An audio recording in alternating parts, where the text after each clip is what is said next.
pessoal, hoje, como eu tenho falado aqui nos últimos dias, hoje nós vamos dar início ao estudo do livro de Apocalipse. É algo que Deus há algum tempo já está colocando no meu coração, e eu confesso que estava me procrastinando um pouquinho, deixando para depois, mas por esses últimos dias Deus tem falado muito comigo nesse livro de Apocalipse, está ardendo bastante no meu coração para estar fazendo esse estudo com vocês. Amém, pessoal? E hoje a gente começa o estudo do livro de Apocalipse.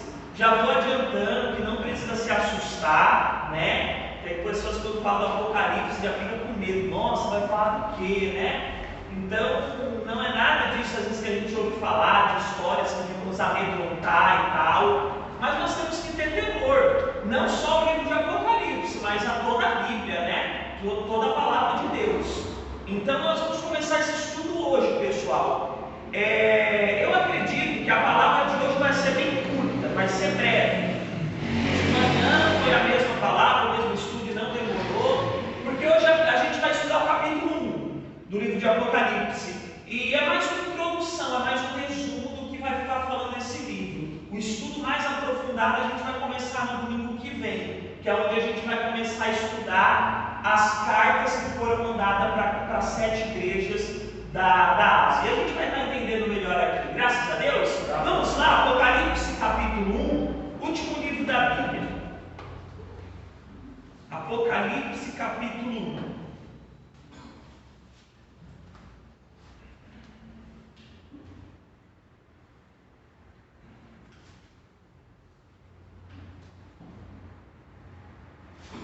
Versículo 1 também.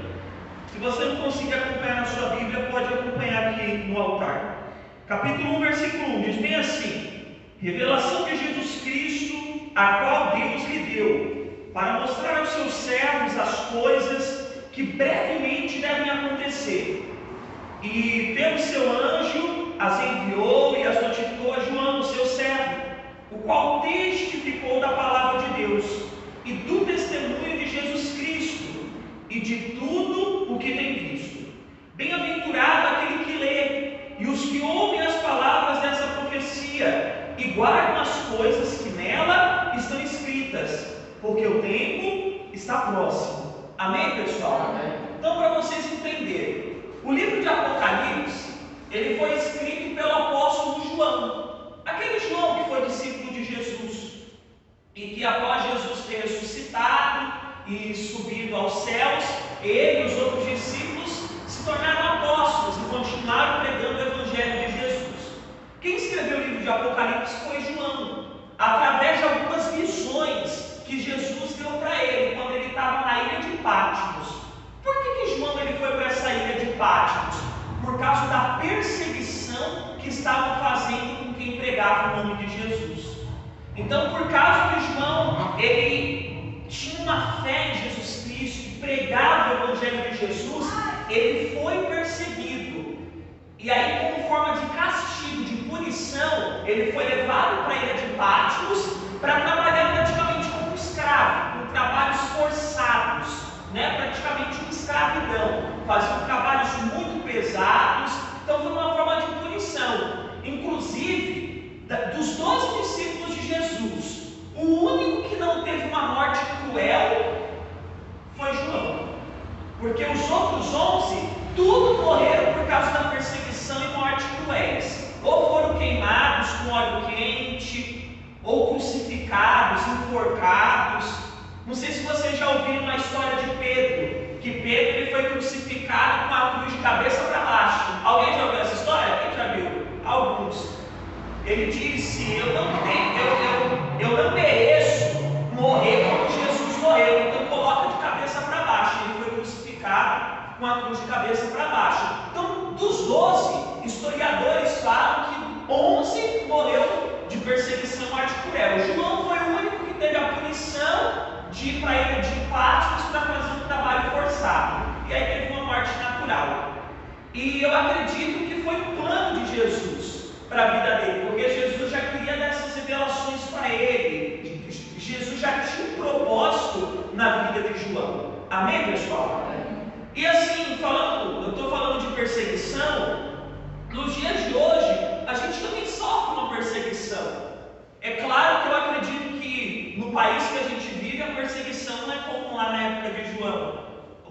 país a gente tem uma liberdade, né, de estar falando do nome de Jesus, de estar pregando o Evangelho, mas tem muitos países aí, pessoal, que não é diferente não, viu? As pessoas, elas são proibidas de pregar o Evangelho. Quem defende o nome de Jesus é perseguido, é morto e tudo mais, mortos cruéis, enfim. Mas às vezes a gente sofre uma perseguição no local de trabalho. Às vezes a gente sofre uma perseguição no lugar que a gente estuda. A gente sofre perseguição, às vezes, dentro da própria família. Sabe, as pessoas que ficam meio que de marcação, lá é crente, criticam. Sabe, às vezes você está passando por um problema difícil, a pessoa vem e afronta: você não está indo na igreja? Cadê seu Deus? Ou tenta nos opor de vir à igreja. Então, em algum lugar a gente vai sofrer perseguição.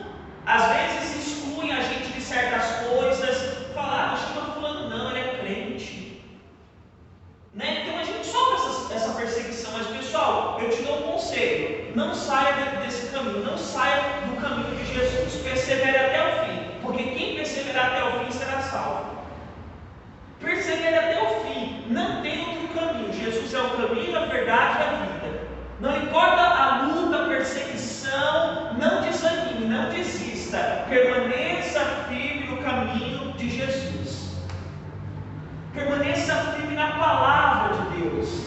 Sabe por quê? Porque Jesus, ele já tinha nos alertado que nós seríamos perseguidos, que nós seríamos injuriados por causa do nome dele.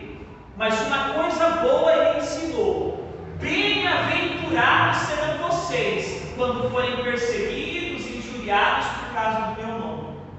Então não é só você que está nesse barco, não. Eu acredito que a maioria aqui, em algum lugar, por alguma pessoa, sofre um tipo de perseguição, de preconceito, porque é evangelho, porque serve a Jesus. E muitas vezes isso vem para tentar nos desanimar, para tentar fazer a gente desistir, sabe, para trazer tristeza, angústia, opressão. Mas não seja vencido por isso, vença isso, porque com Jesus você é mais do que vencedor, amém? Então, Jesus, ele disse: bem-aventurado, ou seja, feliz são vocês quando forem perseguidos.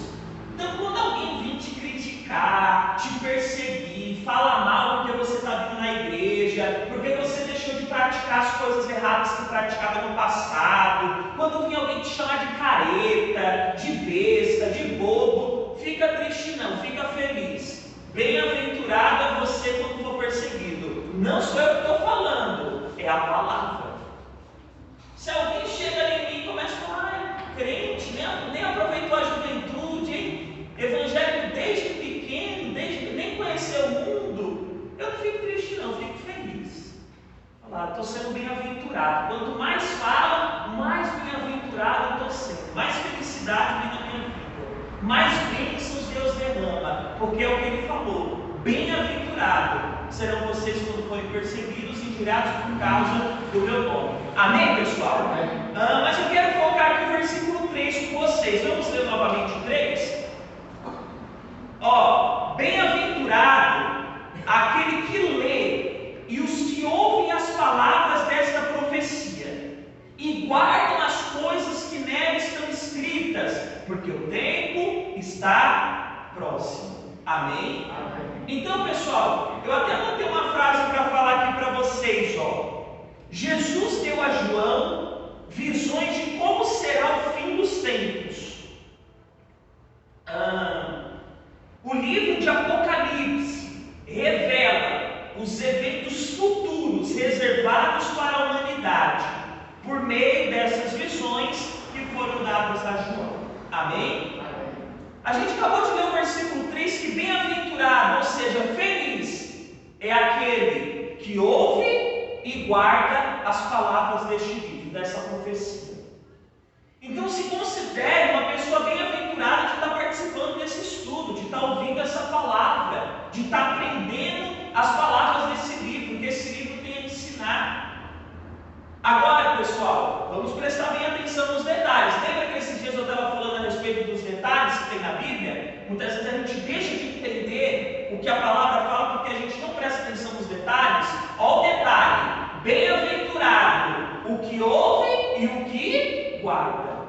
Ou seja, não basta apenas ouvir, mas tem que ouvir e guardar, ou seja, ouvir e praticar. Não só o livro de Apocalipse, mas toda a palavra de Deus, tudo que está na Bíblia. Não adianta a gente só ouvir e não praticar. O próprio apóstolo Paulo falou: não sejam apenas ouvintes, mas sim praticantes. Então, pessoal, não basta apenas ouvir, é ouvir e guardar, ouvir e praticar. E aí ele termina esse versículo falando: porque o tempo está próximo. Que tempo é esse? O tempo da volta de Jesus está próximo. Isso é uma afirmação verdadeira. Talvez alguns de vocês podem falar: mas pastor, João morreu há praticamente 2 milênios. Como que Jesus falou para ele que estava próximo? E já se passou aí praticamente 2.000 anos. E Jesus ainda não voltou. 2 coisas a gente tem a falar a respeito disso. Primeiro, o tempo para Deus não é nada. A Bíblia fala que 1.000 anos para ele é como um dia, e um dia é como 1.000 anos. Segunda coisa, Jesus, que foi quem deu essa visão para João, quem falou com João, ele não sabe nem o dia nem a hora que ele vai vir. Ele mesmo falou: o dia e a hora eu não sei, ninguém sabe, só o Pai. Agora eu acredito que se Jesus falou que está próximo, é que a informação que ele tem é que está próximo. Ele não sabe o dia nem a hora, ninguém sabe, mas a informação que ele tem é que está próximo. E pessoal, com os acontecimentos dos dias de hoje, os sinais que a gente tem visto, não dá para negar que a volta de Jesus está próximo, que Jesus está voltando, está próximo de voltar. Não dá para negar, os sinais que a gente tem visto são muito grandes. São muito grandes os sinais. E sabe, o tempo que a Terra já existe, sabe, tantos e tantos anos aí, milhões de anos que a Terra existe, pelo que a ciência fala, os estudos e tal, e perto do que falta para Jesus voltar, está muito perto. Se a gente for comparar o tempo que a Terra que já tem de existência e o tempo que falta para Jesus voltar, é algo muito distante, é algo muito... É uma diferença muito grande. Então falta pouco tempo para Jesus voltar. Agora, o dia, a hora, ninguém sabe. Esse próximo possa ser que seja amanhã, possa ser que seja daqui 1 mês, 2 meses, 2 anos, 30 anos, 50 anos. Está próximo, mas esse próximo ninguém sabe. Por isso que a gente tem que estar preparado. E eu não tenho dúvidas que o grande propósito que Deus colocou no nosso coração para estar fazendo esse estudo do Apocalipse é para nos preparar para a volta dele. Amém, pessoal? Então tenha no seu coração, está próximo. É algo que a gente até vai ver nos próximos estudos, hoje não, nos próximos, que vão acontecer algumas coisas com a natureza. Vai acontecer algumas coisas diferentes no mundo. Eu vou falar uma coisa para vocês, já está acontecendo. A natureza está mudando muito. Se você for pesquisar, tem cientistas que nem acreditam na palavra, que são ateus, e que eles estão falando que a Terra está chegando ao fim. Os estudos que eles estão fazendo do núcleo da Terra, o manto, sei lá mais o que, aquela coisa que a gente aprendeu em ciências na época da escola, né? Está se derretendo, está acabando. Os próprios cientistas que são ateus, que nem acreditam nisso que a gente está pregando, eles já estão falando, estão prevendo que daqui a alguns anos vão acontecer muitos desastres ecológicos e tal. Essa semana eu estava vendo uma notícia, uma matéria na internet, lá na Antártida, que está tendo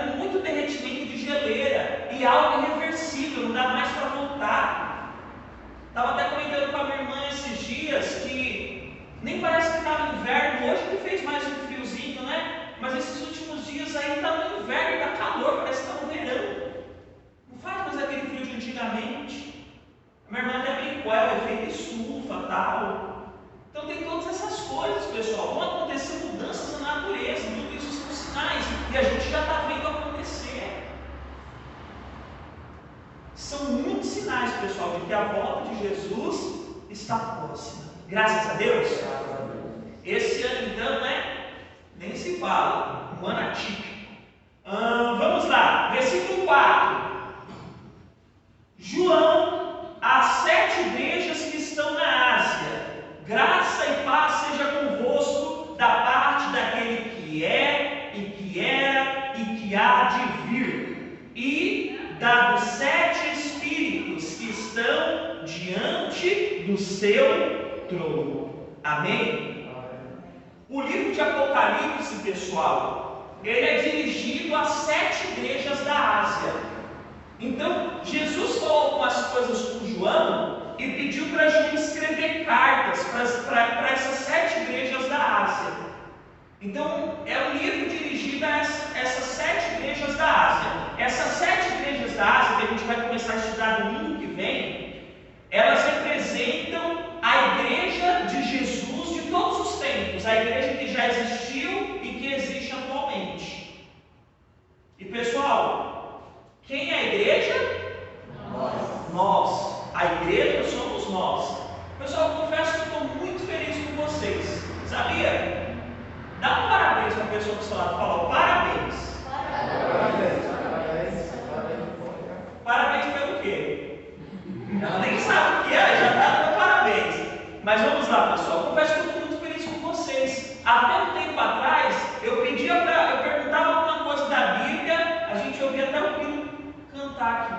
Hoje o que eu pergunto, vocês respondem na lata, certinho, sem medo.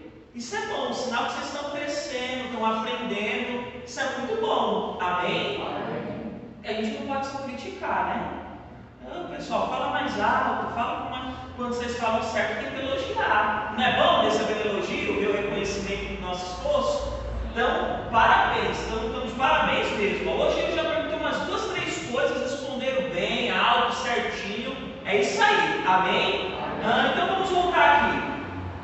O livro de Apocalipse foi dirigido para essas 7 igrejas que representam todas as igrejas, a igreja de Jesus de todos os tempos. E pessoal, a igreja somos nós. Então, quando a gente for estudar o que Jesus está falando com essas 7 igrejas, vamos começar a refletir sobre a nossa vida como igreja, como cristão. Porque o que Jesus está falando com essas 7 igrejas é o que Ele quer falar com a gente. É o que Ele quer falar com a igreja atual também. Porque essas 7 igrejas estão representando a igreja no todo, a igreja de hoje também. Então, quando a gente for ver, pessoal, o que Jesus estiver falando com essas 7 igrejas, preste bem atenção. Porque é o que Ele está falando também com a gente, com a igreja de hoje, com nós cristãos. Graças a Deus. Então vamos prestar atenção no que Jesus está falando com essa igreja, porque é o que Ele está falando com a gente, e refletir na nossa vida como cristão. Amém? Eu até anotei uma frase para falar aqui para vocês, estas 7 igrejas são como um espelho que reflete o perfil e o caráter de cada cristão e de cada igreja que já existiu e que existe no mundo. Amém? Então, nós vamos ver que cada igreja vai ter uma característica. Vão ter igrejas que Jesus vai elogiar, vai ter igrejas que Jesus vai repreender, e vão ter igrejas que Jesus vai elogiar e vai repreender também. Então a gente vai ver que cada igreja tem uma característica. E muitas coisas que a gente vai ver nessas igrejas, que a gente vai estudar a partir do próximo domingo, se a gente for parar para analisar, a gente também vê na igreja nos dias de hoje, na igreja atual. A gente também vê atualmente na igreja, na vida dos cristãos. Então, pessoal, o que Jesus falar com essas igrejas é o que Ele está falando com a gente. E vamos refletir na nossa vida como cristãos. Graças a Deus. Vamos pular para o versículo 7. Diz bem assim, eis que vem com as nuvens, e todo olho o verá, até os mesmos que o traspassaram, e todas as tribos da terra se lamentarão sobre ele. Sim, amém. Bom, pessoal, a mensagem do livro de Apocalipse, a grande mensagem, o foco principal, o tema central do livro de Apocalipse é a volta de Jesus. É o que a gente lê aqui nesse versículo: eis que vem com as nuvens e todo olho verá. A principal mensagem do livro de Apocalipse é a volta de Jesus, é falar da volta dele, é nos alertar como vai acontecer, é nos preparar para a volta de Jesus. Então o foco principal, a grande mensagem desse livro é a volta de Jesus. E Jesus ele já tinha dito lá em João 14:33, se eu não me engano, que ele ia voltar. Dá para colocar, Gabriel? João 14:33. Ele já tinha nos alertado que ele ia voltar. Ele veio a primeira vez como cordeiro e para se entregar para a humanidade, para estabelecer a graça, e ele vai voltar uma segunda vez, como ele falou: e quando eu for e vos preparar lugar, virei outra vez e vos levarei para mim mesmo, para que onde eu estiver, estejais vós também. Então, quando Jesus estava aqui na terra, ele alertou já, ele falou: eu estou indo, mas eu vou voltar. Eu vou preparar lugar para vocês, mas eu vou voltar. Então, pessoal, prestem atenção. Jesus ele já veio uma vez aqui na terra como homem. Ele veio como cordeiro para se entregar pela humanidade, para levar sobre si os pecados de toda a humanidade, perdoar, salvar e estabelecer o período da graça. Hoje nós vivemos pela graça. O que é a graça? É o favor imerecido. Nós não merecemos, mas se a gente errar e se arrepender com sinceridade, se arrepender de verdade, pedir perdão a Deus, Ele nos perdoa. Mesmo que nós não merecemos, mas Ele perdoa, porque é a graça. Mesmo sem merecer, Ele protege, Ele cuida, Ele abençoa, Ele faz milagres, Ele perdoa, Ele salva, Ele liberta, Ele cura, mesmo sem merecer, porque é o que? É a graça, foi o que Jesus veio trazer. Só que quando Jesus voltar, quando Ele vier pela segunda vez, Ele não vai vir como cordeiro, Ele vai vir como juiz.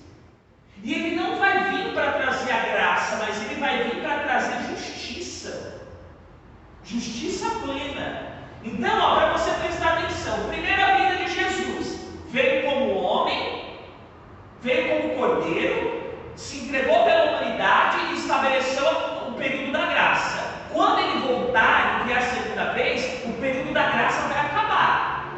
E Ele vai vir com toda a sua glória, com todo o poder, majestade. Ele vai vir como Filho do Homem, como Jesus, como Deus. Ele vai vir não para estabelecer a graça, mas sim justiça. Ele vai vir como juiz para estabelecer o seu juízo, a sua justiça. Amém, pessoal? Aí a gente continua aqui no 8, versículo 8: eu sou o Alfa e o Ômega, o princípio e o fim, diz o Senhor, que é, e que era, e que há de vir, o Todo-Poderoso. Amém? Amém? Pessoal, Jesus ele é o Alfa e o Ômega, o princípio e o fim.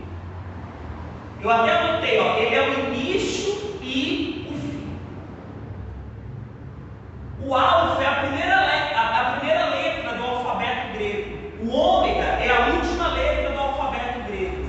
Jesus ele estava lá no princípio, na criação do mundo. Ele era o Verbo. E o mundo foi criado através do Verbo, através da palavra. E disse Deus: haja luz e houve luz. E aí lá em João capítulo 1 a gente vê que ele estava no princípio, que ele era o Verbo se fez carne e tal. E Jesus ele também vai estar no fim, como juiz. Amém, pessoal? Eu lembrei até de outro louvor aqui.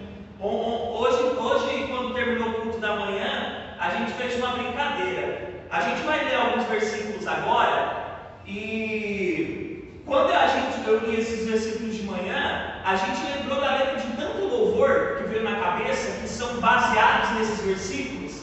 Aí terminou o culto de manhã, o pessoal que ficou aqui, a gente fez uma brincadeira de pegar os versículos que foram lidos e cada um falar um louvor que lembrasse. Quem não lembrava ficava por último. Adivinha quem ganhou? Estava eu, a Andressa, a Leslie, minha mãe, meu pai, o Pedro, o Gabriel e a Priscila. Quem vocês acham que ganhou? Quer a palpite? Eita, foi a Leslie, pessoal. A Leslie ganhou. Palmas para a Leslie, vamos lá,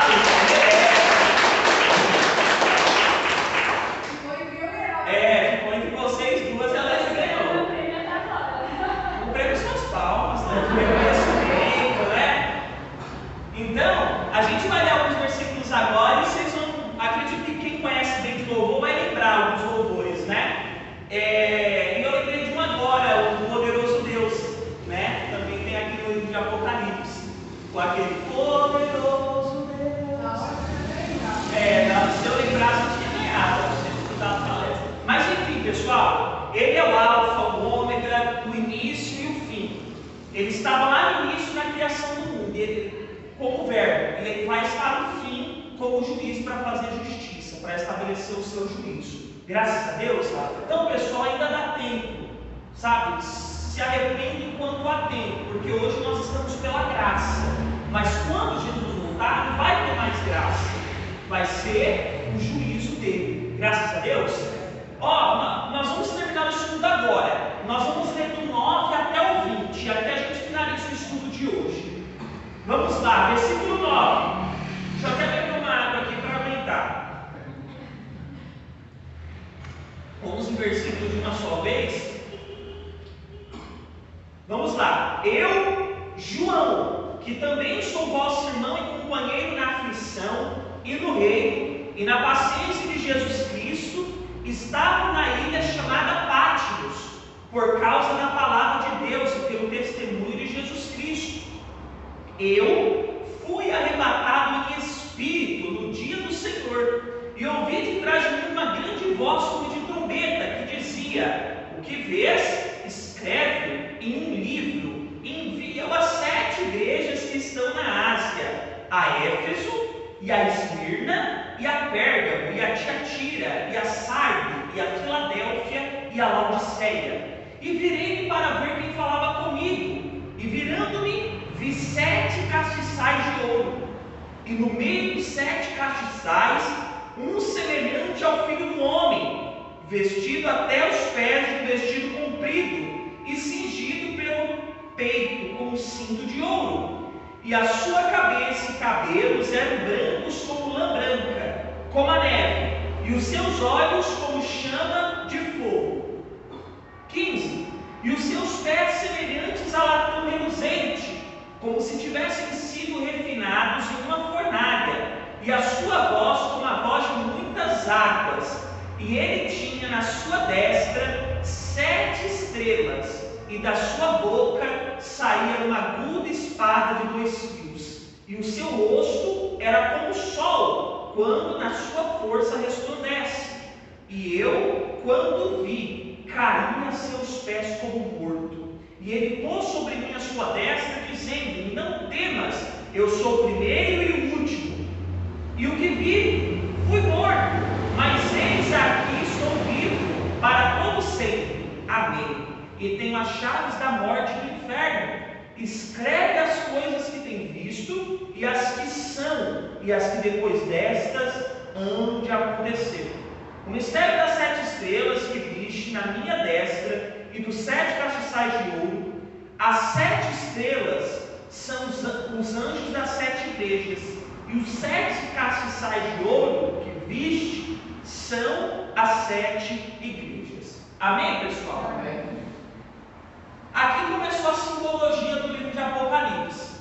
O livro de Apocalipse é um livro que usa muita simbologia, né? Tipo, não fala direto o que é, usa símbolos, animais, coisas do tipo, para representar alguém ou alguma coisa, algum acontecimento.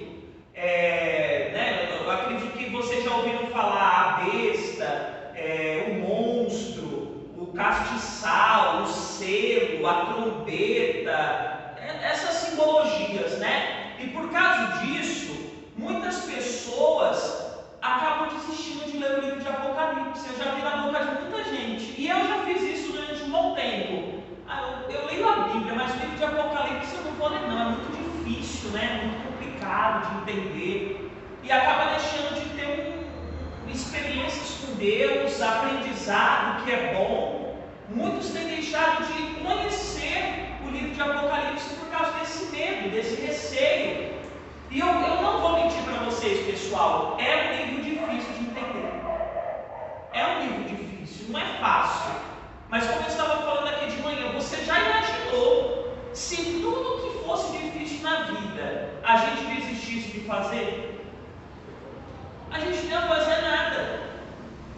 Ó, casamento é algo fácil ou difícil? Ninguém ia casar. Estudar é algo fácil ou difícil?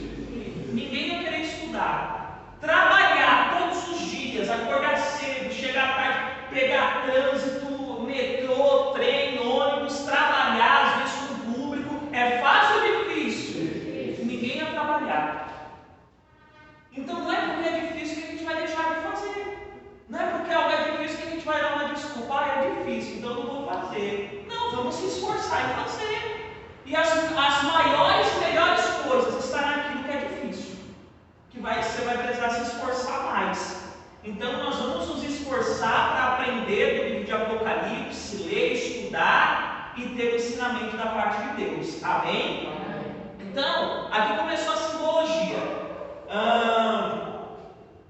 Aí a primeira coisa que eu quero falar com vocês, eu acredito que João, ele viu Jesus de uma forma como ele nunca viu antes. Porque você vê que quando ele viu Jesus, ele caiu, ele não aguentou nem ficar de pé. Por quê? João, quando era discípulo de Jesus, ele estava acostumado a ver Jesus como homem. Só que agora ele vê Jesus em todo o seu poder, glória, majestade, grandeza, soberania. João viu Jesus pregado numa cruz. E agora ele vê a luz de Jesus, o brilho de Jesus. Ele falou, era uma luz tão forte que era como o sol quando resplandece. Então ele não aguentou, ele viu de Jesus de uma forma como ele nunca tinha visto.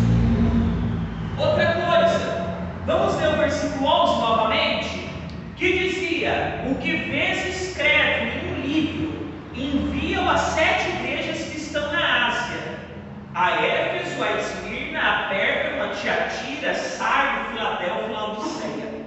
Então, foi Jesus quem deu a direção, quem deu a ordem para João escrever o que ele estava vendo, escrever o que Jesus estava falando com ele, e enviar para as igrejas da Ásia, para essas 7 igrejas.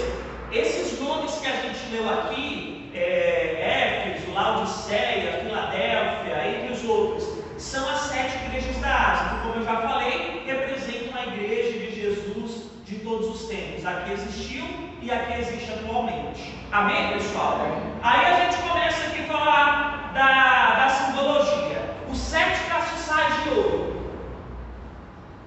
O bom é que o capítulo 1, ele explica a simbologia. Tem outros capítulos que não explicam, você tem que ter a interpretação. Mas olha o que o versículo 20 fala, ó: o mistério das 7 estrelas que vistes na minha destra e dos 7 castiçais de ouro. As 7 estrelas são os anjos das 7 igrejas, e os 7 castiçais de ouro que viste são as 7 igrejas. Então, os 7 castiçais de ouro que João viu representam as 7 igrejas da Ásia, ou seja, a igreja no todo. E você vê que no meio dos 7 castiçais de ouro, quem estava lá? Jesus, o Filho do Homem. O que a gente aprende com isso? Que Jesus, ele tem que estar presente nas nossas vidas. Ele tem que estar nas nossas vidas. Porque os 7 castiçais representavam a igreja. A igreja é quem mesmo? Nós. E Jesus estava no meio dos 7 castiçais. Jesus, ele tem que estar na nossa vida. Ele tem que estar presente. Jesus, ele tem que ser o centro da igreja, o centro da pregação do evangelho. Evangelho o centro do culto. Igreja que não coloca Jesus como principal, como centro, em primeiro lugar, não é uma igreja verdadeira. Sabe, aqui nós falamos de várias coisas: milagres, fé, cura, prosperidade, libertação. A gente fala de inúmeras coisas, mas o foco principal, pessoal, é Jesus. Quem tem que estar em primeiro lugar nas nossas pregações, na nossa adoração, no culto que a gente presta, é Jesus. Se Jesus não estiver em primeiro lugar, não faz sentido a gente estar aqui. E lembrando, Jesus deve ser o centro da igreja. A igreja somos nós. A igreja que não tem Jesus como centro da igreja, o cristão que não tem Jesus como alvo principal, em primeiro lugar de sua vida, não é um cristão verdadeiro. Jesus tem que estar em primeiro lugar nas nossas vidas. Amém, pessoal? Tem pessoas dentro da igreja que não colocam Jesus em primeiro lugar, colocam ele em segundo plano e colocam outras coisas ou pessoas acima dele. O verdadeiro cristão, a verdadeira igreja, coloca Jesus em primeiro lugar. E aí ele vai ter liberdade de entrar na nossa vida, de fazer morada. Graças a Deus. Uma coisa que eu quero chamar a atenção também de vocês. Você vê que o que representa a igreja são os castiçais. O castiçal ele serve para quê? Para iluminar. A igreja de Deus, a igreja de Jesus, ela também tem essa responsabilidade de iluminar aqueles que estão nas trevas. Jesus nos disse que nós somos a luz do mundo. Então a igreja de Jesus é representada pelo castiçal. O castiçal, a função dele é iluminar. A função de nós como igreja é iluminar o mundo, é trazer luz para quem está em trevas, é trazer luz para a vida das pessoas através da palavra de Deus. Como assim, pastor, através da palavra de Deus? É o que o salmista falou: lâmpada para os meus pés, luz para os meus caminhos é a tua palavra. A palavra de Deus, pessoal, que vai iluminar as nossas vidas. É através da palavra de Deus que a gente vai iluminar a vida da nossa família, dos nossos amigos, de quem está doente, de quem está no vício, de quem está depressivo. É com a palavra de Deus. É ela que vai trazer salvação, cura, esperança, força. A palavra de Deus. Amém? Seja luz através da palavra de Deus. E por último, a gente vê também aqui que na mão direita de Jesus havia 7 estrelas que representavam os anjos das 7 igrejas, ou seja, os pastores. Naquela época era sacerdote e tal, hoje em dia são os pastores, que são considerados o anjo da igreja. Então aqui a gente aprende o quê? Eles não estavam em qualquer lugar, eles estavam na mão direita de Jesus. Sabe por quê? Porque Jesus tem cuidado dos seus servos. Jesus tem cuidado da sua igreja. Jesus quer salvar os seus servos. Jesus quer salvar a sua igreja. Então, por mais que tenha lutas, aflições, problemas, onde é que você está? Na mão de Jesus. Amém? Ele mesmo falou lá em Isaías: eu tenho o nome de vocês gravado na palma da minha mão. Pode uma mãe se esquecer do filho que cria, mas eu não me esqueço de você. Está aqui, ó, na mão de Jesus. Ah, mas minha situação está difícil. Você está na mão de Jesus. E Ele vai cuidar de você, Ele está cuidando de você. Amém? Mas ao mesmo tempo que a gente tem cuidado, a gente sabe também que tem uma grande responsabilidade, né? A gente está na mão de Jesus também. É uma grande responsabilidade estar falando da palavra dele, estar servindo a Ele, pregando o Evangelho. Então a gente também tem que saber que, além do cuidado que Ele tem da gente, mas quando Ele vier, Ele vai vir fazer justiça. E aí a gente tem que estar em vigilância. Amém, pessoal?